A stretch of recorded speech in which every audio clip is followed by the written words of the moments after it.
Good evening and welcome to the 2019 Sports Awards.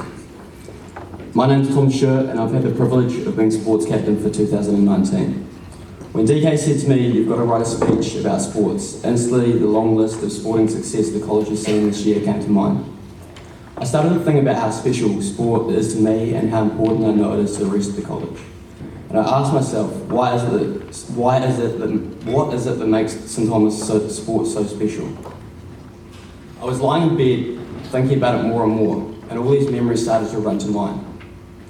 And it wasn't winning, scoring, or celebrating that came to mind, but the bus rides to Tuesday Sport with Ethan Monroe, dodgeball with Mr Taylor in Year 7 against the Year 13s, the $2 rice feeds before every Wednesday, Taka, a Japanese exchange student, halfway across the world, still commenting on football posts, wishing us good luck before each match.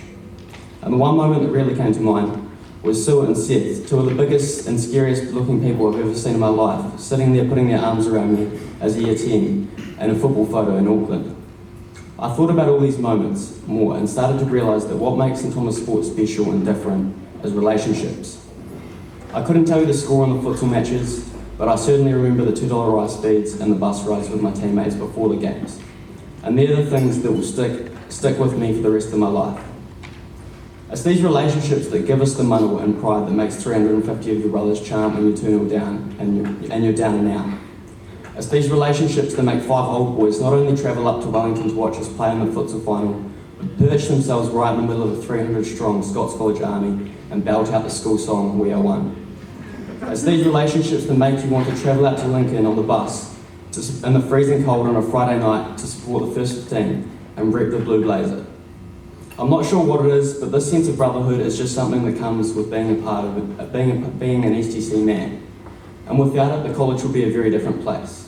I feel we must nurture this because what we have is special, and only we will ever know and understand what Manawa feels like.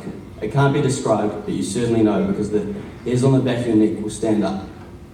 Feeling that from both the stands and on the pitch made me want everyone to feel that. And the supporters crew has been a way of achieving that. St Thomas Sport has made me feel lucky. I don't think that many of us will ever be able to say we've played in front of such amazing supporters. There's nothing quite like hearing the "Oh, and the Saints" or the "Lay, lay, lay" chants go up. This support in the school has been heavily influenced by Brad Clive, and he pushed the supporters crew hard last year. And that was my goal this year, to build on the legacy he's left behind. Myself and a few other of the leaders wanted to try and give the supporters crew a formal identity this year, through the initiative of the supporters' hats and jerseys. And I feel we've achieved that. And I look forward to handing over the reins and coming back in the future years to see an even bigger and better group of supporters. Over my time at the college, I've seen a lot of positive change within sports. When I first started sport in the college, it was nowhere near where it is today. We were always underdogs and had the mentality that if we put up a good fight or came close, that was good enough. Because we were a small school, didn't have the money, didn't have the facilities. And this attitude has changed. And this is proven through results and individual success. That we can not only compete at the highest level, but we know how to win. This is something that I want to see embedded within the school. That when we compete and train, we train to be the best. Because we have the resources and we're there or thereabouts. We just need to hone this winning mentality now. There's a couple of tips, or sort of things that I try to live my time at school that I want to leave you boys with. The first is to live in the moment. Because the longer you live in the past, the less future you have to enjoy. The second is to play every game for the crest like it's your last. Because one day you're Year 7, and before you know it, you're handing over the jersey to someone else. The third is that the jersey is not yours, so leave it in a better place than you found it. The last is to take every opportunity, because we're very lucky and fortunate to have the facilities and coaching talent that we do at this school, so make the most of it. Lastly, I want to say thank you.